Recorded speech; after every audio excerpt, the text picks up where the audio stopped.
어, 민수기 14장 11절부터 25절 말씀을 함께 받들어서 공독했습니다. 오늘 본문 내용은 그렇습니다. 이스라엘 민족이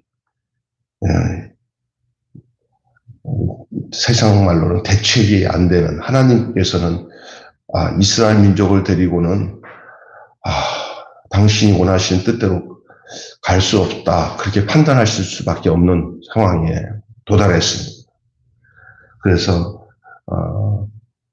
이스라엘 백성들이 지금 그 죄, 그들의 한 행동을 보고 하나님께서 백성을 다 전멸하시고 다시 새롭게 모세를 통해 가지고 새로운 민족을 일으켜서 시작하겠다, 뭐 이런 말씀을 하게 될 때 모세가 백성을 진멸하시겠다고 하시는 주님 말씀을 듣고는 주님께, 하나님께 호소하면서 기도하며 하나님 앞에 기도를 했는데, 하나님 앞에 드리는 이 간구의 기도의 내용을 하나님이 들으시고 뜻을 돌이키시는 그런 내용을 갖고 있습니다.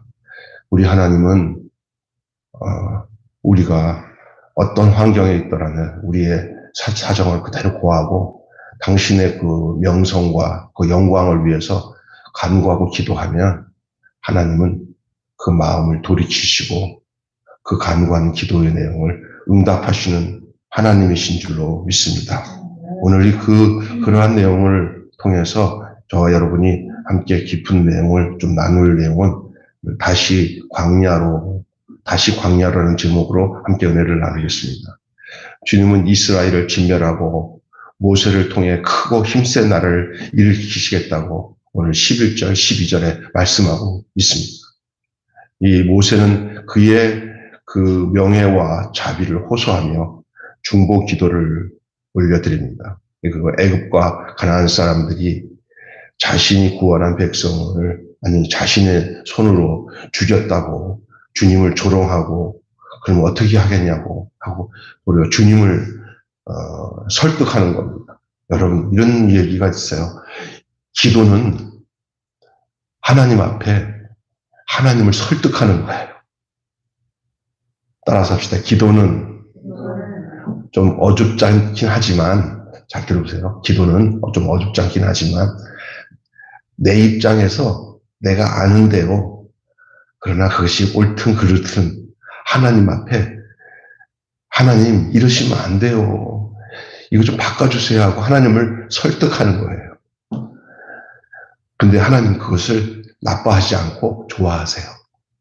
여러분, 기도하면서 어떨 때는 내 형편이나 내 자녀나 내 상황이 하나님한테 할 말 정말 없어, 어떤 배짱으로 어떤 그 낯짝으로 하나님 앞에 그런 얘기를 할 수가 있겠어 라고 하지만은, 그러나 일단 살리고 봐야 될 거 아니야.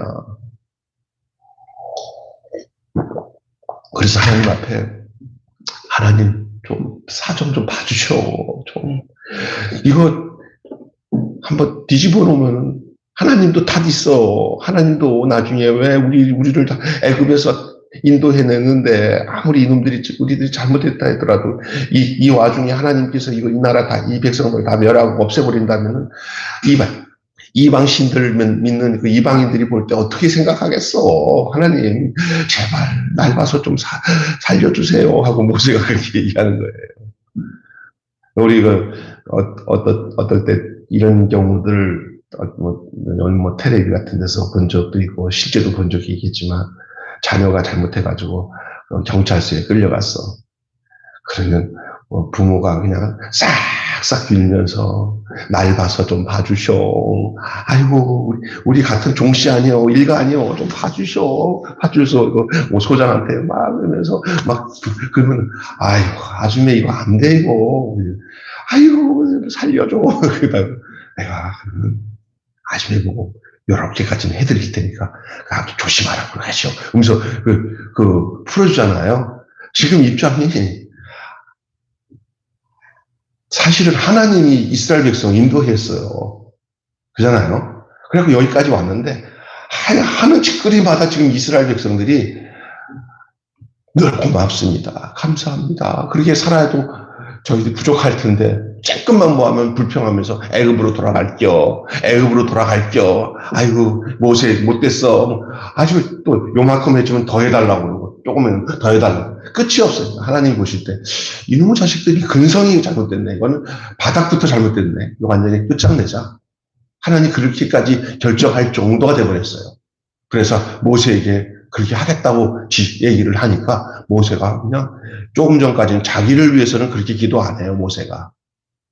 자기가 억울한 일 당하고 누나한테 형한테 막 그냥 권위적인 것까지도 막 덤빌 때는 아무 소리도 안 하던 이 모세가 자기 문제 가지고는 아무 소리도 안 하던 모세가 이제 민족의 문제가 터지니까 하나님 앞에 그냥 애골복골하는 이 모세의 모습 보세요. 이 지도자예요. 지도자는 옹졸하게 자기 문제를 가지고 이렇게 어렵게 하지 않습니다. 모세 지도자는 민족의 문제, 백성의 문제 앞에서는 그가 무슨 일도 못할 게 없어요. 하나님 앞에. 하나님 이러면 안 됩니다. 하고 이 지금 모세가 지금 오늘 본문 읽은 내용이 모세가 지금 하나님 앞에 한 소리예요. 당신이 애굽 땅에서 인도해내고 여기까지 인도하신 거 아시지 않습니까? 불기둥과 구름기둥으로 인도하시지 않았습니까?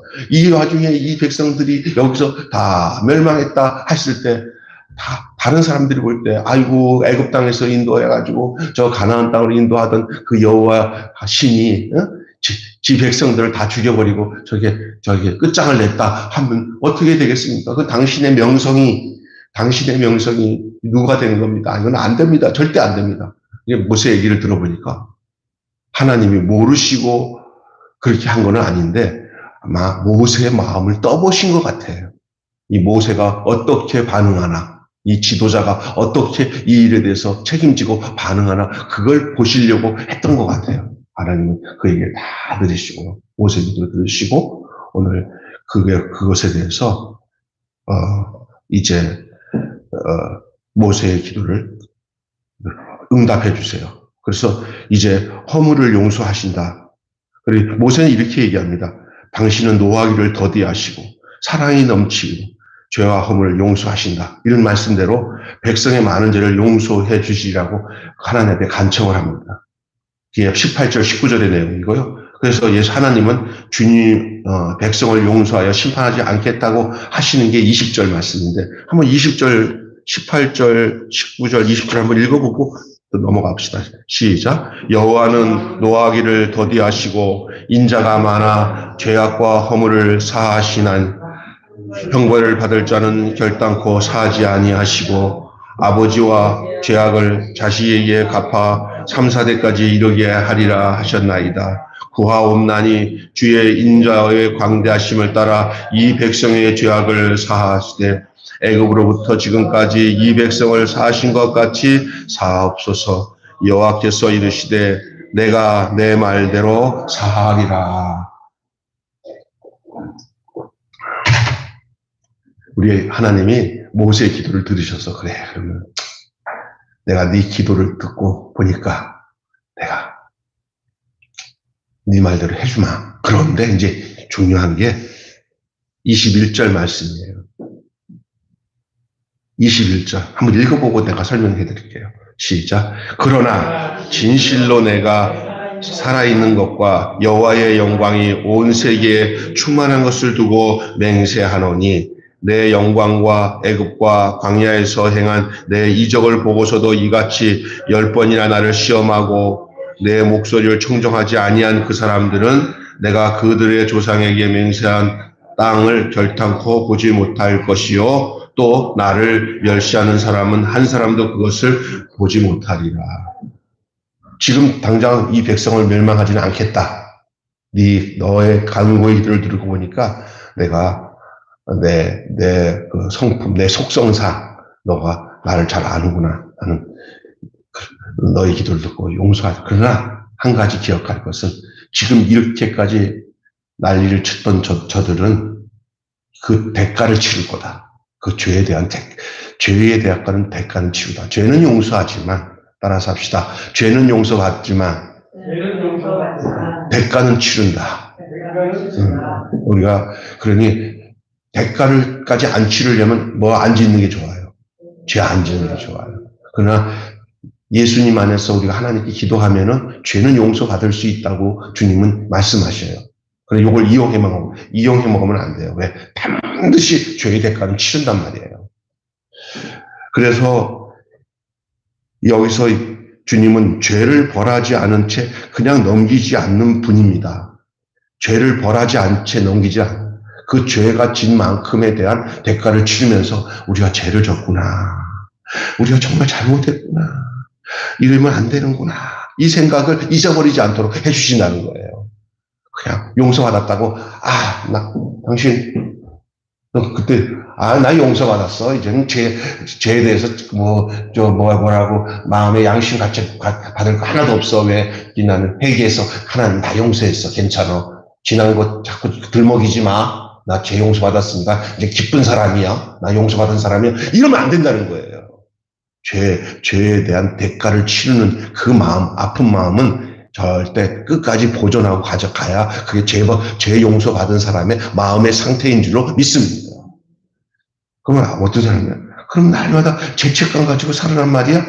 그 죄책감은 도리어 죄를 용서받았다고 해가지고 그걸 다 잊어버리고 또 죄를 안 진 것처럼 마음껏 이렇게 나쁜 죄를 또 지려고 하는 그런 마음을 갖고 사는 그런 마음을 갖고 그렇게 그와 관계 맺은 사람들, 자기 때문에 어려움 당한 사람들 생각도 안 하고 나는 죄 안 졌어, 다 용서받았어 이렇게 하고 살아서는 안 된다는 얘기예요. 하나님 감사합니다.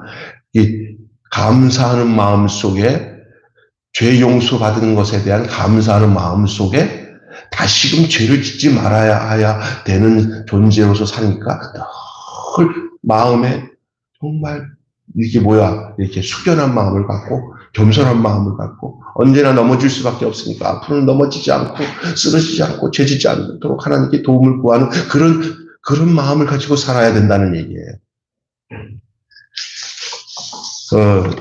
제가 이 말씀을 여러분과 나누면서 정말 영화 한 편의 이야기를 꼭 하고 넘어가야 되는 거예요. 한국 영화 중에 밀양이라는 영화가 있었어요. 그 전도연이 나오는 영화예요. 네. 서울에서 아기를 데리고 남편이 죽어서 애 데리고 시골로 내려와서 무슨 이렇게 애 데리고 시골로 낙향을 해가지고 왔어요. 그때 이제 그 동네에 교회 다니는 집사님이 송광호가 집사님인데 그 친구가 이제 교회를 인도하고 해서 이제 예수를 믿게 되는 과정이 있었어요. 근데 이 여자애가 자기 아들을 학원에 보냈는데 그 학원 원장이 아주 변태 같은 사람이 이게 어떻게 했는지 아이들을 주셨어요. 자기 아이를 죽인 사람이 학원 원장이에요. 그 영화 보면 그래요. 그리고 그 학원 원장이 이름이 박도섭이라는 거기서 나오는 이름이 박도섭이에요. 그리고 거기 나오는 이 애기 엄마 이름이 전도의 이름이 신혜예요. 자, 제가 들어볼게요. 신혜는 말없이 박도섭을 쳐다본다. 박도섭은 믿음을 가진 사람답게 아주 평화롭게 안정되어 보인다. 이 어떤 내용이냐면은 신혜가 자기 아들이 죽은 다음에 그 자기를 죽이는 그 원장을 용서하지 못해갖고 막 너무너무 힘들다가 이제 성도들에게 보살핌 당해갖고 그거 용서해야 돼. 그래 당신이 살아. 어차피 아이는 천국 갔으니까. 그러면서 마음을 보두어서 그 사람을 용서하겠다고 이제 그 원장이 잡혀있는 교도소 가서 면회를 하는 거예요. 면회하는 한 장면의 이야기를 합니다. 면회. 자기가 용서해줘야 그 사람도 편할 거고 나도 이제 편하게 신앙생활 할 수 있겠다 하고 간 거예요. 그래서 얼마나 자기가 하나님 앞에 그 마음을 결정을 했겠어요? 신혜는 말없이 박도섭이를 쳐다본다. 박도섭인 믿음을 가진 사람답게 아주 평화롭게 안정되어 보인다. 신혜 이크코. 아, 그래요? 하나님을 알게 되었다고? 아이고, 다행이네요. 신혜가 말한다. 박도섭. 예, 얼마나 감사한지 모르겠어요. 기쁜 일입니다. 하나님이 저한테 이 죄 많은 놈한테 손을 내밀어 주시고 그 앞에 엎드려 지은 죄를 회개하도록 하고 제 죄가를 하나님이 다 용서해 주셨습니다. 하하하하. 아니, 신에 하나님이 죄를 용서해 주셨다고요? 멍멍 찌면서 뒷걸음치면서 면회 장소를 뒷걸음치면서 나오면서 정신이 나가버리기 시작합니다.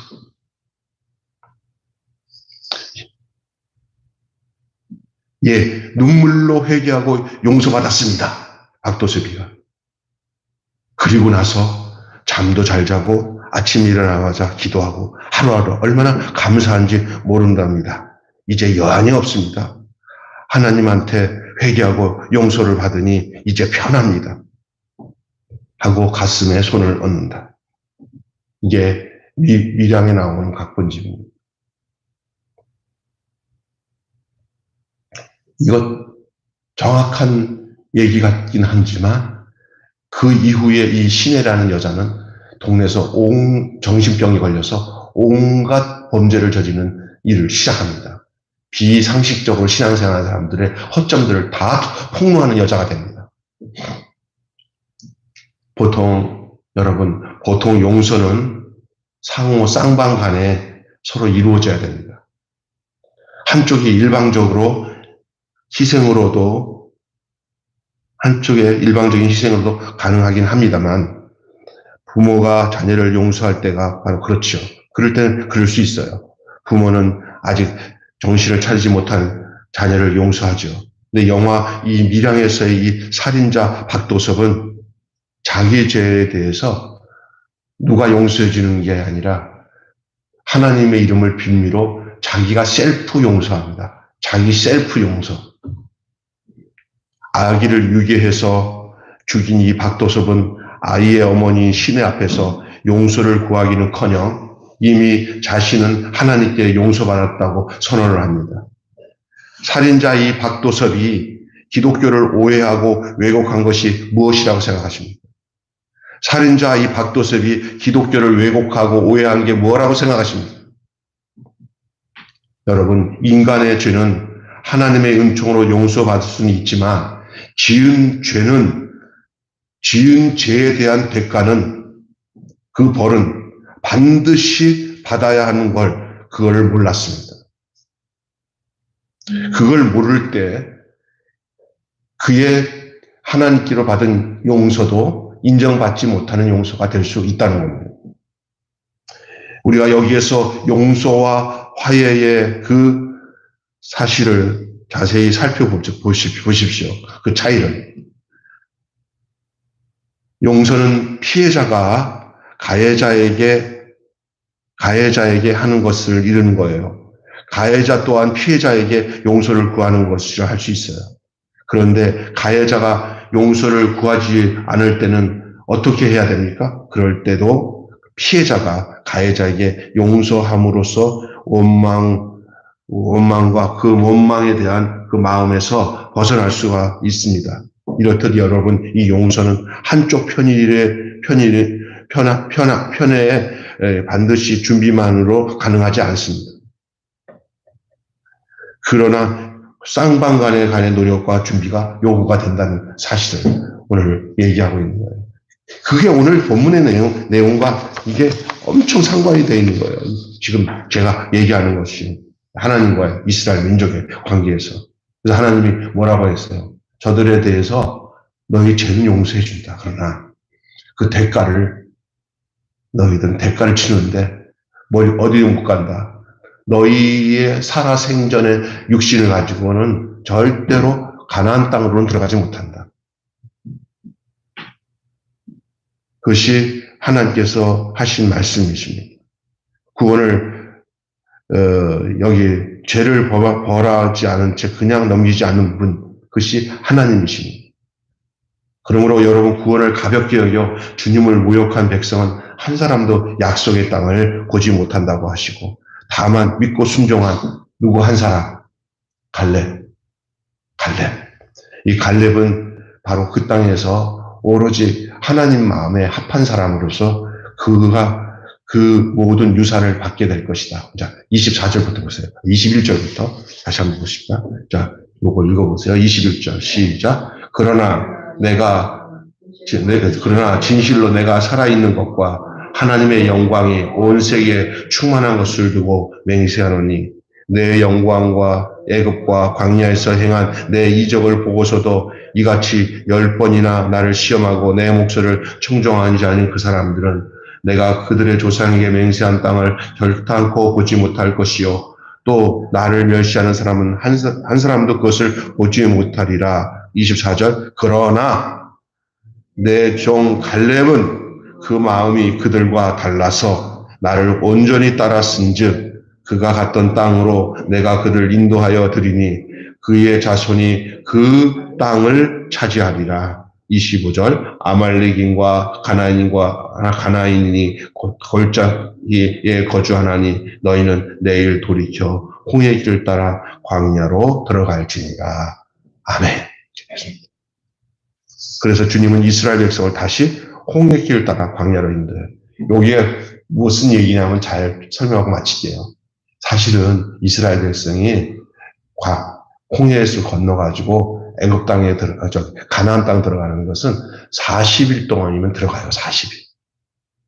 40일을 딱 되면은 바로 40일간 행군해갖고 가면은 가데스 바다에서 바로 가나안 땅에 들어갈 수 있는데 요 일이 있은 후에 요 이스라엘 백성들을 하나님께서 죽일까 살릴까 죽일까 하는 이런 옥신각신하는 상황, 모세의 기도를 통해서 하나님께서 제발 살려달라고 해요. 그때부터 이스라엘 백성들은 너희들 당장에 가나안 땅에 들어갈 놈들이 못 되는구나. 너희들은 아직 가나안 땅에 들어가도 감당을 못하겠구나. 광야에서 뺑뺑이 좀 돌아야겠구나. 광야에서 훈련 좀 받고 가나안 땅에 들어가야겠구나 해가지고 40일 만에 들어가야 할 그 가나안 땅을 몇 년으로 늘어났느냐면 40년으로 늘어난 줄로 믿습니다. 그래서 거기서부터 다시 광야로 돌아서 홍해 쪽으로 다시 돌아가고 뱅뱅뱅뱅 몇 년 돌았다고요? 40일을? 40년으로 늘어났어요. 1년이 몇 년으로 환산됐어요? 1일이 몇 년이 된 거예요? 1년이 된 거예요. 그래서 40년 동안 그냥 광야에서 그냥 거기서 뺑뺑이 도는 거예요, 뺑뺑이. 근데 어떤 사람은 광야에서 뺑뺑이 돌아. 다 이유가 있는 거예요. 거기서 그렇게 뺑뺑이 돌면서 그 애굽에서 나왔을 때의 그 습관들을 다 떨궈야 돼. 아멘. 그리고 가나안 땅에 들어갔다는 하나님이 원하시는 사람으로 거듭나서 들어가야 돼. 그것이 몇 년이 걸렸냐? 40년이 걸린 줄로 믿습니다. 이 광야예요. 그래서 여러분 구원받는 것도 중요하지만 구원받은 자녀다운 삶으로 만들어지는 것도 중요한 줄로 믿습니다. 그래서 사실 그렇잖아요. 장로님도 계시고 권사님도 계시지만 신앙생활 예수 믿고 구원받는 건 순간이에요. 예수님 내 마음에 들어오셔서 주인 되세요. 그러면 하나님의 자녀가 될 수 있어요. 태어나는 것은 잠깐이지만 태어나서 사는 것은 얼마나 오래 걸려요. 그러나 그 태어남이 그 거듭나서 하나님의 자녀가 됐다고 다 되는 게 아니에요. 그게 뭐냐? 죽지 않고 계속 그 자녀답게 살아가는 일들이 더 중요한 거예요. 그래서 태어난 것보다 사는 일이 더 중요한 줄로 믿습니다. 사실 태어나야 사는데 그냥 막 태어났다고 마음대로 되는 게 아니에요. 근데 이스라엘 백성들이 출애굽을 해서 광야 땅에 딱 들어왔을 때 그들은 다 된 것처럼 생각했는지 가나안 땅에 꼭 들어갈 거라고 생각했지만 그렇지 않아요. 그들이 살아가는 동안에 가나안에 들어갈 만한 사람들이 못 돼요. 보니까 들어갔다가 가나안에는 더 무시무시한 놈들이 있기 때문에 거기 가서는 견디지도 못해요. 그럼 뭐 해야 되냐? 광야에서 뱅뱅 돌면서 하나님과 함께하는 삶을 배워야 돼. 그래서 광야의 길을 다 마치고 이제 가나안 땅에 들어갈 때는 그때는 이미 여호수아 갈렙과 백성들이 다 준비되는데 홍해에서 나왔던 그 나이 든 사람들 홍해에서 나왔던 사람들은 다 죽었어요. 광야에서 40년 동안. 홍해 건넜을 때 애기 안고 이렇게 메고 나왔던 그 남정네들이나 그 아줌씨들은 다 죽었어. 그 누가 나왔어? 그들 사이에서 태어난 아이들, 젊은 청년들, 광야에서 태어난 그 여호수아 세대, 젊은 청년들, 그 청년들만 딱 남았어요. 야, 네 아버지, 어머니 어떻게? 2년 전에 돌아가셨어요.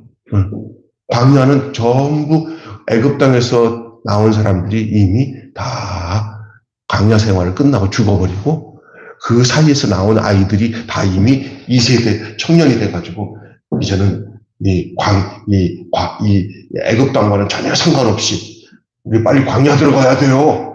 우리 빨리 광야 우리 빨리 애굽 가나안 들어가야 돼요. 가나안만 생각하고 있는 그 젊은 세대들, 그 세대들만 갈렙과 여호수아와 함께 가나안 땅으로 들어간 줄로 믿습니다. 이것만야 우리 옛사람이 죽어야 새사람이 천국 가는 것과 마찬가지입니다. 할렐루야. 이 땅의 세상적인 것들은 다 죽어 없어지고 하나님 나라를 바라보고 있는 새 생명, 새 마음, 새 사람, 그 새 사람만이 하나님 나라에 속한 사람들입니다. 오늘 날마다 나는 죽고 내 안에서 새 사람, 예수 그리스도의 사람으로 태어나는 저와 여러분이 되시기를 주님의 이름으로 축원합니다. 할렐루야. 기도하겠습니다. 하나님 아버지, 오늘 다시 광야로라는 말씀을 생각하며 이제 곧 바로 가나안 땅에 들어가야 될 처지에 저들은 결국 40일이 되어지는 그 긴 광야의 생활을 이제 겪어야만 되었습니다. 그것은 하나님이 저들을 광야에 제대로 들어가기 위한 하나님의 방법인 줄로 믿습니다. 오늘 귀한 이 말씀을 기억하면서 우리가 하나님 앞에 용서를 받아 죄는 용서받지만 그러나 언제든지 죄에 대한 대가는 분명히 받는다는 사실을 기억하게 하여 주셔서 저희가 두렵고 떨림으로 정말 정결하고 거룩하게 살아가는 주의 백성들 다 되게 하여 주시옵소서. 갈렙 같은 사람이 되게 하여 주시옵소서. 그 마음이 한결같이 하나님이 원하는 마음을 가지고 살았던 사람이 갈렙입니다. 그래서 유일하게 갈렙은 그 애굽 땅에서 나왔지만은 가나안 땅까지도 들어갈 수 있었던 사람이 갈렙이었습니다. 하나님, 우리의 삶이 정말 늙어도 이렇게 갈렙처럼 온전하게 한결같이 하나님만 따르는 그런 사람이 되게 하여 주시옵소서. 우리 주 예수님의 이름으로 기도하옵나이다. 아멘. 우리 찬양 한 장 부르시겠습니다. 391